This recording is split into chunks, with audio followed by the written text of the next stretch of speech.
बेटा ऋतु, आखिर ये सब कब तक चलेगा और तुम कितने रिश्तों के लिए ना करोगी? आज मैं हूं, कल नहीं रहूंगा। कभी सोचा है मेरे जाने के बाद तुम्हारे लिए कौन सोचेगा? इसलिए कहता हूं, वक्त रहते ही शादी कर लो। सुबोध बाबू अपनी बेटी ऋतु से कहते हैं। ऋतु बोली, पापा, आपको क्या लगता है पिछली बार जो रिश्ता टूटा उसमें मेरी गलती थी? मैं रिश्ते के लिए जानबूझकर मना करती हूँ? नहीं, पर मैं उस घर में जाना चाहती हूँ जहां मेरा भी सम्मान हो। उस घर में मैं कभी नहीं जाना चाहूंगी जहां लोग पैसे के भूखे हों। क्या मैं नहीं जानती अभी जिस रिश्ते को मैंने ठुकराया वो बस आपसे दहेज के लालच में मुझसे शादी करना चाहते थे। सुबोध बाबू बोले, बेटा, हमारा समाज ऐसा ही है। बिना दान दहेज के यहाँ नौकरी करने वाली लड़की की भी शादी नहीं होती है। ऋतु बोली, मुझे ऐसे घर में नहीं जाना जहां मुझे इंसान नहीं बल्कि सामान समझा जाए। सुबोध बाबू उदास होकर बोले, काश आज तुम्हारी माँ जिंदा होती तो वो तुम्हें ये बात अच्छे से समझाती। ऋतु बोली, नहीं पापा, अगर माँ होती तो मुझे ऐसे परिवार के साथ जुड़ने के लिए कभी नहीं कहती। क्या आपने पैसों के लिए माँ से शादी की थी? नहीं ना, तो फिर मेरी शादी ऐसे घर में क्यों करना चाहते हैं? मैं अपने पैरों पर खड़ी हूँ, फिर आपको मेरी शादी कितनी जल्दी क्यों है? सुबोध बाबू बोले, बेटा, तुम समझ नहीं रही हो। ऋतु बोली, पापा, आप नहीं समझ रहे हैं। मैं शादी तभी करूंगी जब मुझे कोई मेरे जैसा मिलेगा जो मेरे पिता की इज्जत करे। वो पैसों से नहीं बल्कि मुझसे शादी करेगा। तो ये बात यहीं खत्म हो जानी चाहिए। अभी मुझे ऑफिस के लिए देर हो रही है, मैं जाती हूँ। इतना कहकर ऋतु ऑफिस के लिए निकल गई। एक पिता का दिल ही जानता है कि बिन माँ की बच्ची को पालना और फिर उसे सही सलामत विदा करना कितना जरूरी होता है। तो सुबोध बाबू भी चिंता में लगे रहे। सुबोध बाबू को उनके किसी मित्र ने एक अच्छे लड़के रमन के परिवार के बारे में बताया। तो सुबोध बाबू ने झट से सब कुछ पता करके बात पक्की कर दी। क्योंकि लड़का नौकरी करता था, देखने में भला था, और तो और उसने कुछ डिमांड भी नहीं रखी, तो ऋतु ने भी हाँ कर दी। सुबोध बाबू शादी की तैयारी में लगे थे। इधर रमन, जिसके बारे में सब यही कहते थे कि माँ बेटे का स्वभाव बहुत अच्छा है, वो तो कुछ और ही योजना बना रहे थे।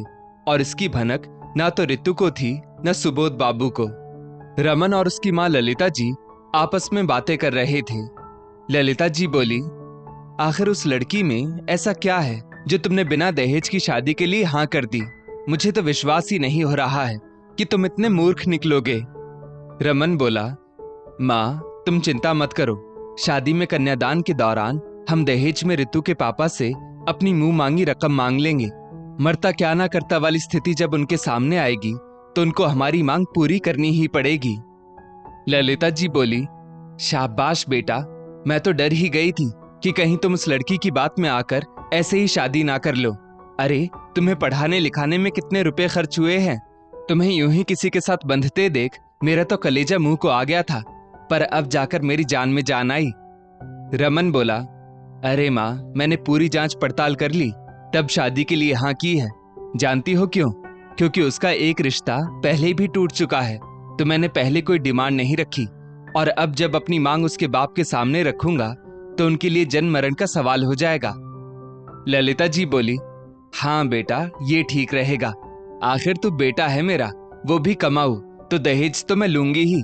आखिर हमें समाज में अपनी नाक भी तो रखनी है। दरअसल ऋतु एक पढ़ी लिखी सरकारी नौकरी करने वाली लड़की थी। उसकी एक सगाई किसी कारण से टूट चुकी थी और खुद उसने एक रिश्ते को ठुकरा दिया था।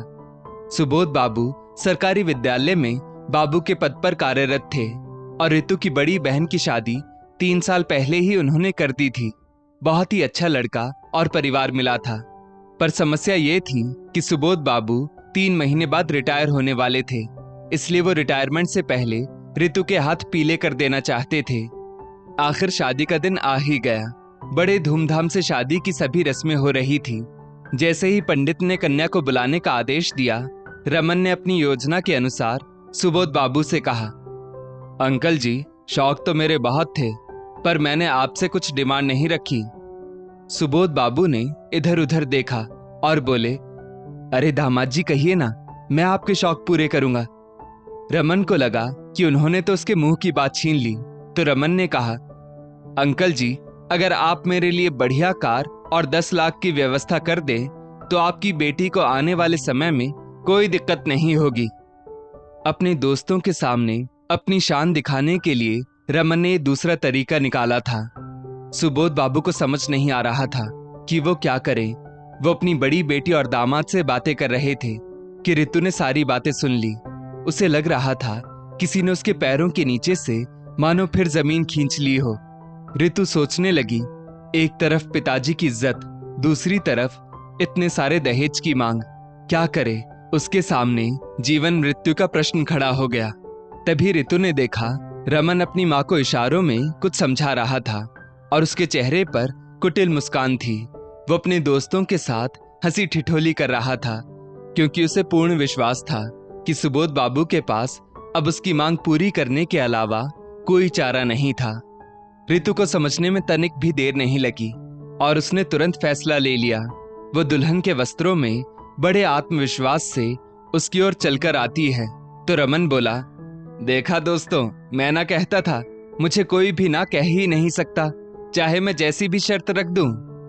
रमन के सारे दोस्त उसे अभी शाबाशी ही दे रहे थे कि रितु ने जोर का थप्पड़ रमन के गाल पर जड़ दिया और बड़े जोर के शब्दों में बारातियों से बोली, बारात वापस ले जाओ। सभी लोग हैरान रह गए।